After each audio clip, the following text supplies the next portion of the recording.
È monumento. Era verso la strada, dopo il comune è uscito. Ora là, si sbarava su tutto. Era che tu un tocco di fuoco. Ho fatto il pietano, intro Casarini. E io ho fatto il parole. Chiserio questo? Casarini. De Canisan? Stava Dove?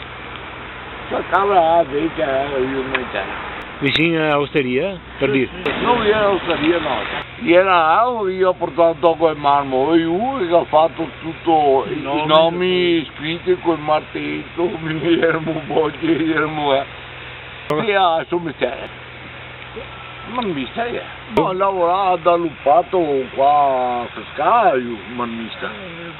Ah, quindi che lavorava a tempo perso, diciamo? Ora è perso. E là, dopo io i suoi macchine, io a tagliare, roba. E prima ero quadro e dopo io ho fatto un poco di sistema che pare anche buono. E io dopo che ha fatto i disegni I disegni però so che era quel martello, quel scarpetto, tic tic tic tic tic tic tic. Non ti ricordi ancora se bene del liceo? Beh, no, tante volte lo portavo a casa, ora è perso e ora si mettia.